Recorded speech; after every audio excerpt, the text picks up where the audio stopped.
Le message posté par Monsieur Julien Marion est très clair. Il n'y aura pas de commande de DHC 515 dans un avenir proche. Nous allons passer des commandes pour moderniser les avions existants.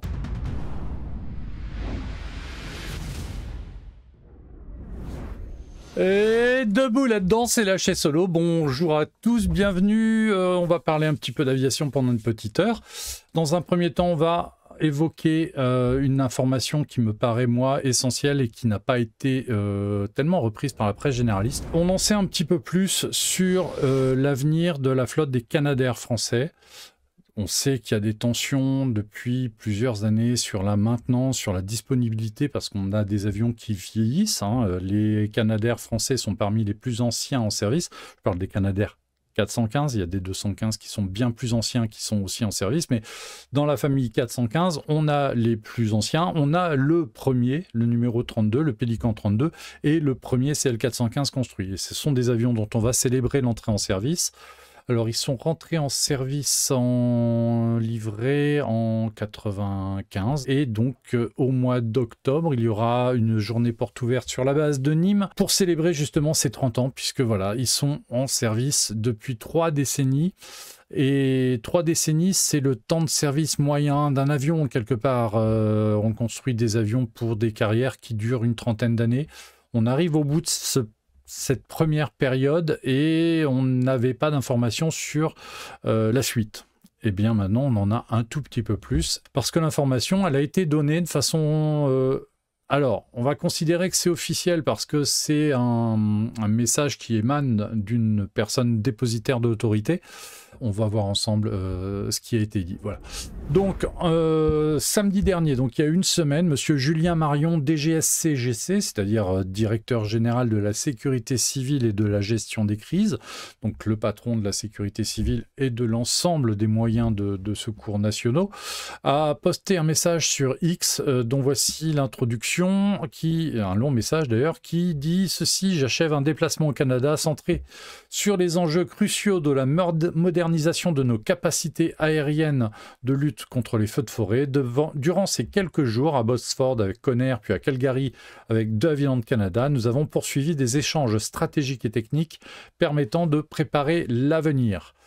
Et un tout petit peu plus loin dans le texte, ce paragraphe qui est extrêmement important, qui est même... je pense que c'est même un des messages les plus importants qu'on ait eu sur ce sujet-là ces dernières années, puisqu'il est dit ceci. À Calgary, les discussions avec DHC ont porté sur 2 sujets fondamentaux. La livraison à venir des DHC 515, dont les 2 premiers appareils commandés en 2024 arriveront en 2028, et le lancement du programme de rétrofit de nos CL415. Ces derniers, avec près de 30 ans d'âge, doivent faire l'objet d'une remise à niveau ambitieuse. Avionique, gestion de l'eau, éléments de structure. L'objectif est clair, prolonger leur durée de vie et les rapprocher autant que possible du standard DHC 515. Ce projet que nous envisageons dans un cadre contractuel piloté par la DMAE et la DGA constitue un levier essentiel pour permettre de disposer des capacités nécessaires à moyen terme. En gros, ce qui est dit est clair. Ne comptez pas sur des commandes supplémentaires de Canadair 515.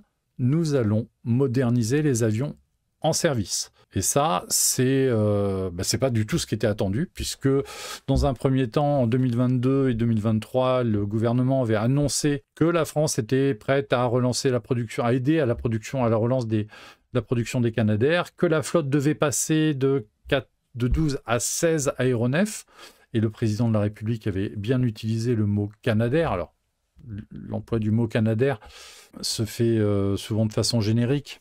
Alors, Bombardier d'eau, Canadair, est-ce que c'était le Canadair 515 qui était sous-jacent? On n'en sait pas plus, mais en tout cas, le message posté par Monsieur Julien Marion il y a une semaine est très clair. Il n'y aura pas de commande de DHC 515 dans un avenir proche. Nous allons passer des commandes pour moderniser les avions existants. Et ce n'est pas tout à fait la même chose. On parle de livraison de 2 DHC 515 commandés en 2024 qui arriveront en 2028. Ce sont les 2 aéronefs qui ont été commandés dans le cadre de la commande européenne globale de RescueE. Donc, il y a eu 12 avions qui ont été commandés à ce titre-là spécifiquement pour être dispatchés ensuite dans les flottes nationales. Donc, 2 pour la France, 2 au Portugal, 2 en Italie, 2 en Croatie, 2 en Espagne. Et je dois en oublier, mais c'est pas grave. Ce qui va permettre d'augmenter les flottes nationales, mais d'avoir aussi un volet opérationnel utilisable en cas de besoin important de renfort, dans le cadre des dispositifs RescueE de renfort inter-État au sein de l'Europe. Mais au-delà de ces 2 avions qui permettraient de porter la flotte des Canadair français à 14 aéronefs, rien pour le moment. Le rétrofit des CL415, c'est aussi le choix qui a été fait par le Québec pour ses propres avions. C'est-à-dire que ça date de plusieurs années maintenant. Avant que le Canadair ne devienne un produit de Havilland Canada, au niveau du groupe Longview, qui est le propriétaire, enfin qui a la holding qui gère tout ça, et avant les changements de marque, le Québec s'était prononcé en faveur du plan AUP, Aircraft Upgrade Program, qui est l'équivalent de ce qu'on va avoir pour nos avions, parce que ils ont pensé que c'était la meilleure solution pour le moment. Alors, le truc, c'est que la modernisation des CL415 au Québec a subi pas mal de retard, notamment à cause de la crise sanitaire, etc. Puis surtout des problèmes d'approvisionnement des sous-traitants. Il y a aussi sans doute eu des problèmes techniques et au départ, le programme AUP devait permettre d'installer notamment la suite avionique de Collins, qui est la Proline Fusion, celle qui était prévue pour le 515 au départ. Et on l'a vu dans l'interview qu'on avait fait de Monsieur Côté, donc de chez 2 Havilland Canada au mois de mars. Le programme 515 a été modifié et aujourd'hui, on ne parle plus de la Proline Fusion pour le 515, on parle de la suite avionique Universal Avionics Insight. Le Québec avait donc fait le choix aussi de moderniser ses avions. Et nous, on va les suivre plutôt que de commander des 515 neufs. De toute façon, il faut juste se rendre compte d'une chose, c'est que si on passe commande aujourd'hui, là, en 2025, de 515, il y a déjà 25 avions à livrer avant les nôtres, puisque les livraisons se font au fur et à mesure de l'obtention des commandes. Donc, si la France passait commande aujourd'hui, on passerait après les commandes européennes, après la commande grecque, après la commande espagnole, et donc après la commande du Manitoba. Ça veut dire qu'au bas mot, si on commandait aujourd'hui, on n'aurait pas nos avions avant 2030, 2031, 2032, on verra comment ça se passe. Et à partir du moment où on va avoir 2 avions neufs qui risqueraient d'arriver en 2028, alors ça c'est la date qui est donnée, on verra si les délais sont respectés par le constructeur. Ça veut dire que, de toute façon, même si on passait commande en urgence, on ne recevrait pas les avions tout de suite. Or, et là, il faut être très clair, nos avions avec 30 ans, qui ont une avionique qui commence à être un petit peu datée, qui ont des systèmes qui commencent à tomber en panne assez fréquemment et de façon très, très embêtante, il fallait faire quelque chose. Donc, de toute façon, je pense que la modernisation ne devait pas y couper. Alors, la question se pose, est-ce qu'il n'aurait pas fallu lancer la modernisation plus tôt ? Ça, fait partie des négociations qui ont dû être faites entre la sécurité civile et le fournisseur et le constructeur. On n'a pas de détails, mais oui, peut-être qu'il aurait été mieux de moderniser l'avion. Alors, il y a 3 axes pour la modernisation, donc l'avionique. On va changer les instruments des CL415 et on va les équiper de la Universal Avionics Insight, qui va leur permettre d'avoir une dalle. Il y a 2 écrans qui vont être mis à la place des instruments analogiques conventionnels et des EFIS et qui vont permettre d'avoir un système de navigation qui soit beaucoup plus précis, parce que j'imagine que ça se couple à tout ce qui est système de navigation satellite, GNSS et compagnie. Donc, gros rétrofit d'avionique de l'avion. Deuxième point, les éléments de structure. Donc, ça veut dire que les avions vont sans doute passer en grande visite, être totalement dépoilés et remise des potentiels à zéro, d'un certain nombre de potentiels, sachant quand même que, quoi qu'il arrive, les CL415 sont des avions qui n'ont pas de limite de potentiel. C'est-à-dire que tant qu'ils sont bien entretenus, ils peuvent continuer à voler pour peu qu'on change les pièces d'usure à temps. Donc, ce n'est pas des avions sur lesquels on va dire, au bout de 20 000 heures, il faut les poubelliser. Non, ce n'est pas comme ça que ça marche. Il faut changer les pièces quand il y a besoin. Donc, il faut un constructeur derrière qui fournisse. C'est qu'il y a eu des tensions sur ces fournitures. Mais voilà, on est dans ce schéma-là. Et dernier point qui est extrêmement important et qui est peut-être le plus passé inaperçu, c'est la gestion de l'eau. Par gestion de l'eau, c'est tout simplement ce que les pilotes appellent le WDC, le Water Drop Computer, qui est le boîtier de commande de gestion des ouvertures de trappes de largage et des écopes, il me semble, qui est un système analogique qui n'a jamais été extraordinairement fiable, qui tombe régulièrement en panne. Alors, au début de l'histoire du Canadair, le WDC, quand il tombait en panne, il fallait que l'avion rentre pour qu'un technicien reboote le système. Les pilotes ont fini par avoir plus ou moins l'autorisation de le rebooter en vol pour être tranquille, mais les pannes de WDC sont de plus en plus régulières. Et comme c'est un système analogique, c'est un système qui, aujourd'hui, ne se retrouve plus, ne se fait plus. Donc, si ça tombe en panne définitivement, on peut se retrouver avec un avion totalement en panne. Si le système d'ouverture des portes n'est plus opérant, l'avion ne peut pas faire sa mission. Donc, il y a un travail qui va être fait sur le WDC, il va être remplacé par un autre système qu'on espère plus simple et plus fiable. Ça va redonner de l'allant pour la flotte, ça va les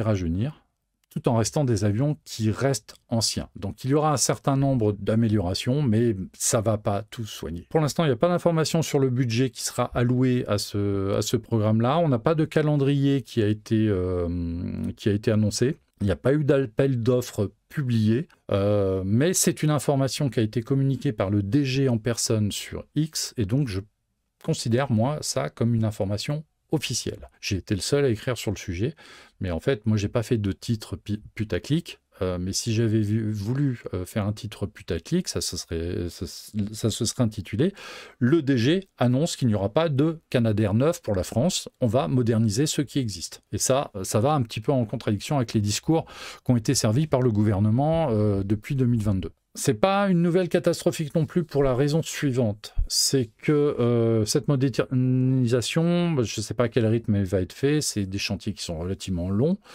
qui sont relativement chers. Il me semble que pour les Canadair québécois, c'était quelque chose comme 8 millions de dollars par avion, donc c'est un investissement qui est assez lourd. Mais ça donne des avions qui sont opérables encore pendant, allez, on va dire 20-25 ans après.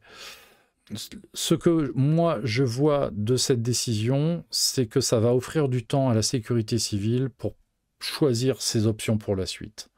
C'est-à-dire qu'aujourd'hui, il n'y a qu'un seul avion disponible sur le marché qui est le DHC 515, qui ne sera livrable que dans quelques années. Mais il y a toutes les startups qui proposent des projets, que ce soit 1901, Inaero, Positive Aviation, Roadfour, par exemple, pour les 4 européennes. Ces gens-là ont besoin de temps. Soyons honnêtes, si la France avait annoncé une commande de DHC 515 là, je pense que pour certaines startups, c'était un espoir de pouvoir placer ces avions rapidement qui tombaient. Là, elles ont, à mon sens, environ une dizaine d'années pour monter leur projet, monter leur financement, construire le prototype, peut-être arriver au stade de la certification. Et à ce moment-là, ce sera des candidats possibles, envisageables, pour la succession des CL415, donc des concurrents pour le DHC 515. Alors oui, De Havilland s'offre avec ce programme-là la possibilité d'ouvrir la porte à la concurrence, mais ils vont faire leur beurre sur la maintenance et sur de toute façon le suivi de ces avions, sachant que les avions qui vont être modernisés en France, je ne sais pas si on choisit la frégate ou si on choisit un autre appareil, dans 15 ans, ce seront des avions qui auront une valeur à la revente très forte et qui pourront continuer à être suivis par DHC chez d'autres clients s'il y a besoin, donc de continuer à leur apporter de l'argent. Bon, voilà schématiquement ce que je vois. Les retours que j'ai officieux au sein des quelques pilotes avec qui j'ai pu évoquer la situation, il y en a certains qui font un peu la soupe à la grimace et qui auraient aimé des avions neufs rapidement, parce que les 415 vieillissent, et puis d'autres qui trouvent l'idée intéressante, mais qui attendent de voir les délais, parce que il y a vraiment besoin. Il y a vraiment besoin, d'autant plus que, et il y a une opportunité là aujourd'hui, on a parlé la semaine dernière de l'accident du Pélican 35, honnêtement, vu les travaux qu'il y a à faire sur le 35, on parle d'une immobilisation de cet avion pendant au moins 10 à 12 mois pour refaire la coque. Franchement, quitte à refaire des travaux dessus, ce serait bien de l'utiliser comme prototype pour le lancement de ce programme d'upgrade et de ne pas se poser de questions. C'est-à-dire que oui, il faut faire la coque, et pendant qu'on refait la coque, on refait aussi le cockpit et on fait l'AGV et on change le WDC. Ça fera le prototype pour les avions CL415 rénovés. Et là, on pourrait peut-être gagner du temps et pas mal de choses. Ce qui n'a pas été précisé, mais ce que je suppose, c'est que les avions ne seront pas rénovés au Canada. Je pense qu'ils seront rénovés en France, peut-être par l'industriel qui est en charge du dossier, qui s'appelle la Sabena Technics. À l'image, par exemple, là, vous avez Monsieur Julien Marion, donc le DGSCGC, donc directeur de la sécurité civile et de la gestion des crises. Il est devant un nez. Et c'est le nez du premier DHC 515 qui est en construction à Calgary. Donc en fait, les travaux ont commencé sur le premier 515. Sera-t-il vraiment livré en 2028 ? On ne sait pas encore, c'est trop tôt pour le dire, mais en tout cas, oui, ça a commencé. La production du 515, elle est commencée. Et ça, c'est une information aussi essentielle. Voilà, alors ici vous avez donc Jean-Philippe Côté de DHC, vous avez Monsieur Grandjean qui est le directeur de la Sabena Technics, le nouveau directeur de la Sabena Technics, donc Monsieur Marion. Et le fait que le directeur de la Sabena Technics ait été dans ce voyage d'information au Canada n'est pas innocent et on peut supposer que la Sabena Technics sera l'industriel en charge de cette modification. Alors les avions vont être modernisé en face et je pense que ce sera plus simple. Il y a eu d'autres annonces comme la présence de personnel de DHC sur Nîmes pour les saisons à venir pour accélérer sans doute les communications et les problèmes de maintenance et tout ce qui a été incompréhension entre le constructeur et l'industriel. C'est un voyage qui il revient avec des informations, avec un certain nombre d'avancées, pas forcément celles qu'on attendait. Mais en tout cas, le dossier avance dans une direction qui n'est pas une mauvaise direction à mon sens. Ce n'est pas l'itinéraire idéal, mais au moins il y a une décision qui est prise et ça c'est important. La dernière image, là c'est le Insight d'Universal Avionics tel qu'on peut le retrouver en rétrofit par exemple sur un Falcon 50. Donc Falcon 50 qui est un avion des années 70, en modernisation, on peut lui mettre ce genre d'écran qui offre effectivement des moving maps, beaucoup d'informations, y compris sur le terrain. Donc quelque chose d'assez moderne, et c'est vrai que c'est quelque chose qui est demandé par les équipages de la sécurité civile. À savoir, à voir ce qu'il y aura d'autre comme amélioration, est-ce qu'il y aura par exemple un pilote automatique ou pas.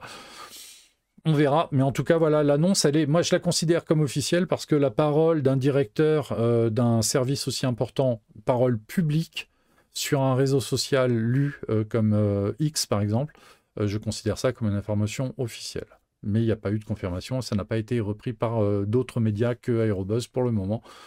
On va suivre ces informations-là avec beaucoup d'intérêt, évidemment. Oui, le 35, justement, on en parlait. Il a été mis au sec, il sera peut-être transporté par bateau jusqu'au continent, jusqu'à Marseille, pour être remis en chantier. Moi, je dis, à ce moment-là, il faut vraiment faire tout le travail de remise, de rénovation, et y compris implémenter les nouveaux accessoires.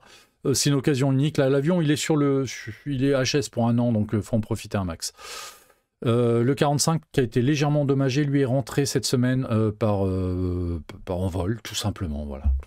Donc lui, ça devrait être standard. On a fini pour cette histoire. Merci d'avoir suivi. Je vous souhaite à tous un très bon week-end. On se voit donc la semaine prochaine. Merci à tous et à très bientôt.